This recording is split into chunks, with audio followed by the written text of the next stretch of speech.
السلام علیکم ورحمۃ اللہ وبرکاتہ نحمدہ ونصلی علی رسولہ الکریم اما بعد فاعوذ باللہ من الشیطان الرجیم بسم اللہ الرحمن الرحیم الصلاۃ والسلام علیک یا حبیبی یا رسول اللہ صلی اللہ تعالی علیہ وآلہ وسلم۔ معزز سامعین کرام، آپ سبھی کا خیر مقدم ہے ہمارے یوٹیوب چینل رضوی وائس پر، اور ہم آپ کے سوال اور ہمارے جواب لے کر آپ کی بارگاہ میں حاضر ہیں۔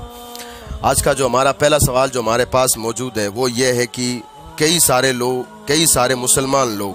اپنے بھائیوں کی زمین ہڑپ کر کھا جاتے ہیں، ان کے لیے اللہ کا حکم کیا ہے؟ یعنی غالباً ان کا سوال یہ ہے کہ بہت سارے مسلمان ایسے ہیں کہ جب بھائی الگ ہوتے ہیں تو وہ کیا ہے کہ اس میں چیٹنگ کر کے یا پھر جو ہے باپ کی وراثت کے وقت اس میں جو ہے چیٹنگ وغیرہ کر کے ان کی زمین ہڑپ لیتے ہیں، یا پھر ان پہ ظلم کر کے جو ہے زمین ہڑپ لیتے ہیں، یا اپنی طاقت دکھا کر زمین ہڑپ لیتے ہیں۔ ان کے لیے اللہ تبارک و تعالیٰ کا حکم اور اس کے رسول کا حکم کیا ہے؟ تو سب سے پہلے یہ جان لیں، ایسا کرنا حرام اور گناہ ہے، کیونکہ یہ جو ہے یہ حقوق العباد میں سے ہے، اور حقوق العباد کی تعریف یہ ہے کہ جب تک آپ نے جس بندے کا حق کھایا، جب تک وہ معاف نہیں کرے گا، اللہ تبارک و تعالیٰ بھی معاف نہیں کرے گا۔ قیامت کے دن اس بندے کا جس کا حق کھایا ہے، اس کو اللہ تبارک و تعالیٰ یہ اجازت دے گا کہ اب تو اس کے ساتھ سلوک کیا کرتا ہے کر۔ تو پھر یہ حقوق العباد ہے، یعنی ایک بندے کا حق مارنا ہے، تو اگر جب تک وہ معاف نہیں کرے گا تب تک اللہ تبارک و تعالیٰ بھی معاف نہیں کرے گا۔ اس کے متعلق ایک حدیث پاک جو کہ بخاری پاک کی حدیث پاک ہے کہ اللہ کے رسول صلی اللہ تعالیٰ علیہ وآلہ وسلم نے ارشاد فرمایا، جو شخص دوسرے کی زمین کا کچھ بھی حصہ لیا تو قیامت کے دن 7 زمینوں کے نیچے اس کو دبایا جائے گا۔ یعنی کہ جس نے کچھ حصہ، یعنی کچھ کا مطلب ہے کہ اگر تھوڑا سا بھی حصہ اگر اس نے دبا لیا اگر کسی بندے کا،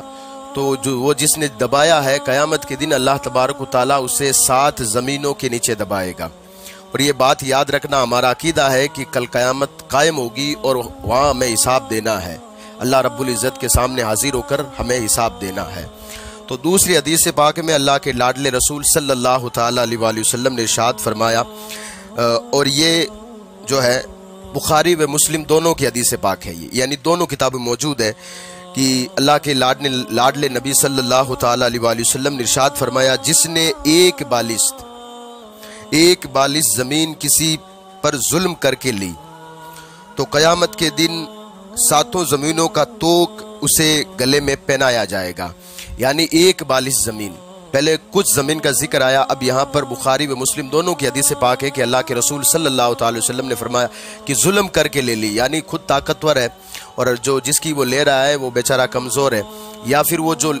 دبا رہا ہے وہ اس کی شاید تھوڑی بہت جو ہے تھانے وغیرہ میں، پولیس وغیرہ میں اس کی جو ہے تھوڑی بہت اگر پہچان ہو، اس بنیاد پر وہ دبا رہا ہے، تو اس کو اللہ تبارک و تعالیٰ کے رسول کا یہ قول سننا چاہیے۔ آقا فرماتے ہیں کہ جس نے بھی اگر ظلم کر کے ایک بالش برابر زمین بھی اپنے اگر بھائی کی اگر دبا لی ہے، ہڑپ کر لی ہے، تو کل قیامت کے دن اللہ تبارک و تعالیٰ 7 زمین کا توق بنا کر، مالا بنا کر اس کے گلے میں ڈالے گا۔ اور ایک تیسری حدیث پاک میں جو کہ طبرانی پاک کی حدیث پاک ہے، اللہ کے رسول صلی اللہ تعالیٰ علیہ وآلہ وسلم ارشاد فرماتے ہیں، جو آدمی دوسرے کا مال غصب کرے گا یا ہڑپ لے گا، وہ قیامت کے دن اللہ تبارک و تعالیٰ کے سامنے کوڑی بن کر حاضر کیا جائے گا۔ یعنی جس نے یہ تو زمین ہے، کوئی بھی مال اگر کسی نے ہڑپ کر لیا کسی بندے کا، تو وہ جو ہڑپ کر رہا ہے اس کو اللہ کے رسول صلی اللہ تعالیٰ علیہ وآلہ وسلم ارشاد فرماتے کہ اس کو کل قیامت کے دن جب اللہ تبارک و تعالیٰ کی بارگاہ میں پیش کیا جائے گا تو اس کو جو ہے کوڑی بنا کر اللہ کی بارگاہ میں پیش کیا جائے گا۔ تو ایسا ظلم مسلمان بھائی پر یا کسی پر آپ نہ کریں، اللہ تبارک و تعالیٰ کی حاضری کا جو ہے ڈر اپنے دل کے اندر رکھیں کہ کل قیامت کے دن مجھے اللہ تبارک و تعالیٰ کی بارگاہ میں حاضر ہونا ہے، اور اگر اللہ تبارک و تعالیٰ کی بارگاہ میں جس کا مال آپ نے ہڑپا اگر اس نے وہ شکایت کر دی تو پھر آپ کے ساتھ پھر کیا سلوک ہوگا؟ یہ آقا کریم صلی اللہ تعالیٰ علیہ وسلم کی حدیث سے ثابت ہے کہ آپ کی جو ہے گردن میں 7 زمینوں کا توق پہنایا جائے گا۔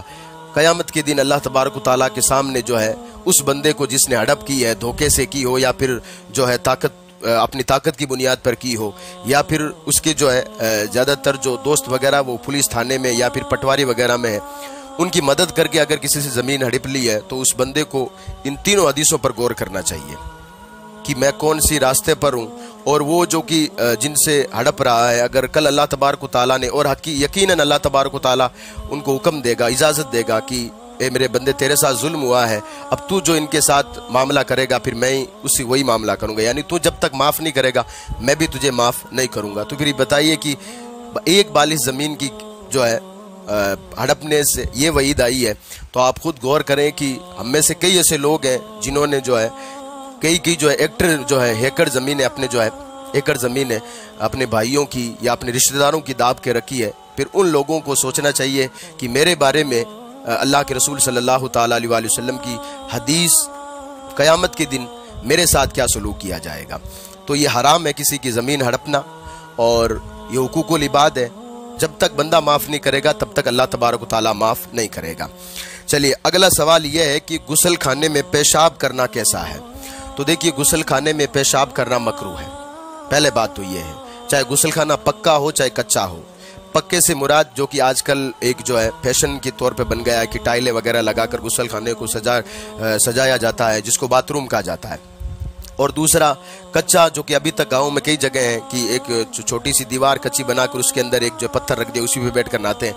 دونوں غسل خانوں میں پیشاب کرنا مکروہ ہے، اور ایک حدیث سے بھی ثابت ہے کہ پیشاب نہیں کرنا چاہیے۔ اس کی وجہ یہ بتائی گئی ہے کہ اگر غسل خانے میں آپ پیشاب کرو گے تو جو اس غسل خانے میں نہائے گا تو اسے وسوسے آئیں گے، وہ بھی برے۔ جب بندے کو جب برے وسوسے آتے ہیں تو وہ شیطان کا کام ہوتا ہے، پھر وہ کام اندر کر بیٹھتا ہے جسے اللہ اس کے رسول ناراض ہوتے ہیں۔ تو غسل خانے میں پیشاب نہیں کرنا چاہیے، چاہے وہ مرد ہو چاہے عورت ہو، چاہے غسل خانہ کچا ہو چاہے پکا ہو۔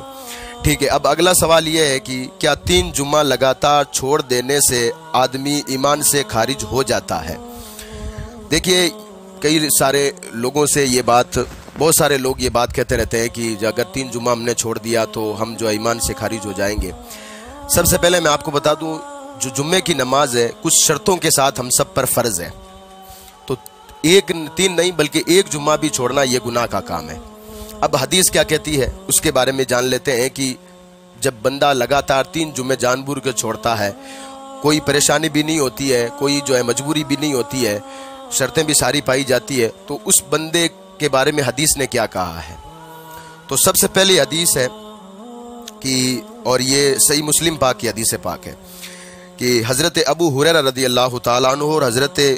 عمر رضی اللہ تعالیٰ عنہ سے اللہ کے نبی صلی اللہ تعالیٰ علیہ وآلہ وسلم نے ارشاد فرمایا کہ لوگ جمعے کی نماز چھوڑنے سے باز آ جائیں، رک جائیں، جمعے کی نماز چھوڑنے سے رک جائیں، ورنہ اللہ تبارک و تعالیٰ ان کے دلوں پر مہر کر دے گا اور وہ غافلین میں سے ہو جائیں گے۔ یعنی پھر ان پر کوئی بھی نصیحت کرو، کوئی بھی نصیحت ان پر کام نہیں کرے گی، وہ غافل میں سے ہو جائیں گے۔ اور دوسری روایت میں یہ ہے کہ جو 3 جمعہ جو ہے سستی کی وجہ سے چھوڑ دے، یہ جامع ترمذی کی حدیث پاک ہے کہ جو 3 جمعہ لگاتار سستی کی وجہ سے چھوڑ دے تو اللہ ان کے دلوں پر مہر کر دے گا، یعنی جس نے 3 جمعہ سستی کی وجہ سے چھوڑ دیے تو ان کے دلوں پر اللہ تبارک و تعالیٰ مہر کر دے گا۔ اور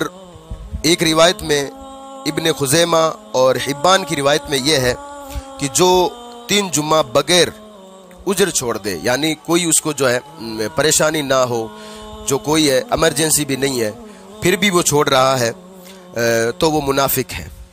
معجم الکبیر کی روایت موجود ہے کہ وہ منافق ہے، یعنی اس کی بات کا پھر اعتماد نہیں کیا جائے گا۔ منافق کی اگر تعریف آپ کو پڑھنی ہے تو قرآن میں پڑھیے کہ قرآن نے منافق کس کو کہا ہے۔ اگلی ایک روایت میں ہے جو کہ ریزین کی روایت میں ہے کہ جو کوئی 3 جمعہ بغیر پریشانی کے چھوڑے، بغیر اجر کے چھوڑے، تو اللہ سے اس کا کوئی تعلق نہیں ہے، یعنی جس بندے نے جو ہے 3 جمعے لگاتار کوئی بنا کسی اجر کے بنا کسی مجبوری کے چھوڑ دیے، تو یہ روایت بتاتی ہے کہ یہ بھی معجم الکبیر کی روایت ہے کہ اللہ تبارک و تعالیٰ کا اس بندے سے پھر کوئی رشتہ نہیں رہتا۔ اچھا، ایک اگلی اور روایت میں کہ جس نے 3 جمعہ لگاتار چھوڑے، یہ ابو داؤد اور ابن ماجہ کی حدیث پاک ہے کہ جس نے لگاتار 3 جمعہ چھوڑے اس نے اسلام کو پیٹھ پیچھے چھوڑ دیا یا پیٹھ پیچھے پھینک دیا۔ تو آپ خود اندازہ لگا لیں کہ 3 جمعہ جو لگاتار، میں تو کہہ رہا ایک ہی نہیں چھوڑنا چاہیے، اب آپ 3 جمعے کی بات کر رہے ہیں، اب میں 1 جمعے کی بات کر رہا ہوں۔ اور یہ روایت میں سنانے سے پہلے آپ کے سامنے حوالہ رکھ دوں. حوالہ یہ ہے کہ یہ سنن ابو داؤد کی حدیث پاک ہے، جلد نمبر 1 ہے اور صفحہ نمبر 393 میں حدیث پاک موجود ہے. حدیث پاک ہے کہ حضرت سامورہ سے یہ روایت ہے کہ اللہ کے رسول صلی اللہ تعالیٰ علیہ وآلہ وسلم نے ارشاد فرمایا، جو بغیر اجر جمعہ چھوڑ دے، بغیر پریشانی اگر کوئی جمعہ چھوڑ دے یا جمعہ کو نہ پائے، یعنی جمعہ چھوڑ دے یا پھر گھر سے نکلا اور جمعے کی نماز وہ اتنا لیٹ نکلا کہ جمعے کی نماز گاؤں میں یا شہر میں ہو گئی، تو اب اس کو چاہیے کہ آدھا دینار وہ صدقہ کرے اور توبہ کرے. آدھا دینار صدقہ اس لیے کرے تاکہ جو ہے صدقہ توبہ کو قبول کرنے میں بڑا مددگار ہے. تو